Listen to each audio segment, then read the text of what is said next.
আপাতত আমরা শুধু আমাদের যে প্রধান রপ্তানি খাত যে তৈরি পোশাক এবং সেখানে যুক্তরাষ্ট্র একটা বড় বাজার, সেটা যাতে রক্ষা পায়, আমাদের প্রতিযোগিতা শক্তি যাতে আরো বাড়ানো যায়, যাতে আমরা অন্যান্য দেশের সাথে প্রতিযোগিতায় টিকে থাকতে পারি, আমরা মনে করি যে সেটা সম্ভব হবে।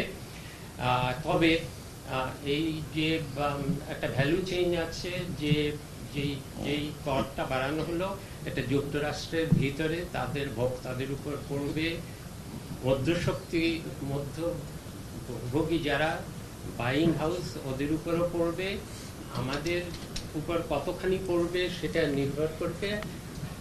এর একটা বোঝাপড়া হতে হবে, এটা সবাই বুঝবে। এটা বিশ্ব অর্থনীতি যারা পরিচালনা করেন, আমেরিকায় যারা পলিসি ঠিক করেন, তারাও জানেন যে আমাদের দিক থেকে এর থেকে বেশি শ্রমিকের দিক থেকে খরচ কমানো যাবে না, কিন্তু আমরা উৎপাদনশীলতা বাড়ানোর চেষ্টা করব। আমাদের অনেক তৈরি পোশাক শিল্প আছে যেটা বিশ্বমানের উৎপাদনশীলতায় সক্ষম, এবং সেখানেই আমরা অন্যদের সাথে প্রতিযোগিতায় টিকে থাকতে পারবো বলে আমরা মনে করি। স্ট্র্যাটেজিগুলো বোঝার জন্য আজকে আমাদের আলোচনা, এবং আমরা সুনির্দিষ্ট কিছু প্রস্তাবনার মধ্যে আমরা একমত হয়েছি, এবং সেই অনুযায়ী আমরা আমাদের কর্মকাণ্ড পরিচালনা করব, যেটা আমরা সাউদি স্যার এবং ভাই স্যারের কাছ থেকে জানলাম, এবং সেটাই আমাদের পদক্ষেপ। তো আমরা আমাদের ট্যারিফ রিলেটেড বা মানে নন ট্যারিফ ব্যারিয়ারের যে প্রতিবন্ধকতাগুলো রয়েছে, যেগুলো আমাদের বাণিজ্যের জন্য সহায়ক, আমরা সেইগুলোকে রোহিত করা বা পুনর্মূল্যায়ন করার একটা পদক্ষেপগুলো নিচ্ছি, এবং আমরা সেই অনুযায়ী যুক্তরাষ্ট্রের সাথে সহযোগিতা করব। আমাদের স্বার্থ বজায় রেখে যুক্তরাষ্ট্র থেকে আমাদের আমদানি বেশ বাড়ানো সম্ভব। আমরা তার উপায়গুলো খুঁজছি। আমরা সর্বোচ্চ চেষ্টা করব যাতে করে এই বিষয়টি যথাসত্ত্ব আমরা নিষ্পত্তি করতে পারি। আমি খুব আজকে আনন্দের চিত্তে বলছি যে বিজনেস কমিউনিটির সঙ্গে আমাদের যে আলোচনা হয়েছে, সেখানে আমরা সকলে একই সমতলে আছি। Great convergence of view.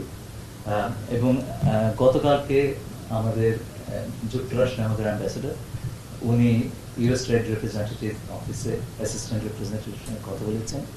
সেখান থেকেও আমরা যা সংকেত পাচ্ছি, সেটা আমাদের চিন্তাধারার সঙ্গে সাযুজ্য আছে।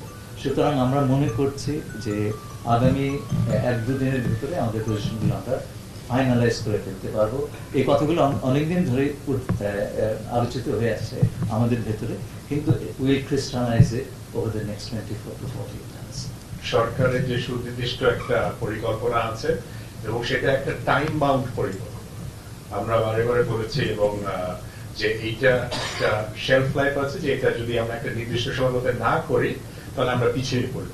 তো আমরা আজকে মনে করছি যে হয়তো বা আমরা ওটাকে অ্যাভয়েড করতে পারবো, আমরা সেটা করতে পারবো। দ্বিতীয় যে কথাটা আমরা সবাই বলেছি, যে দেশের স্বার্থ আগে, সেখানে অবশ্যই বাংলাদেশের স্বার্থ মাথায় রেখে অপরচুনিটি গুলো বের করা।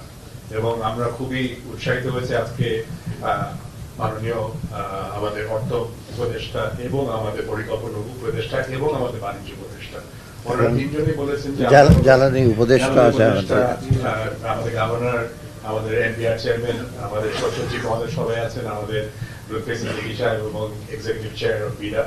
একটা জিনিস আমরা সবাই একমত হব, যে বাংলাদেশের কম্পিটিটিভনেস যেন আমরা না হারাই, এবং কোন রকমের প্রতিদ্বন্দ্বী দেশের বিরুদ্ধে আমাদের কম্পিটিটিভনেস যেন না কমে, সেই আশ্বস্তি আজকে আমরা পেয়েছি সরকারের কাছ থেকে।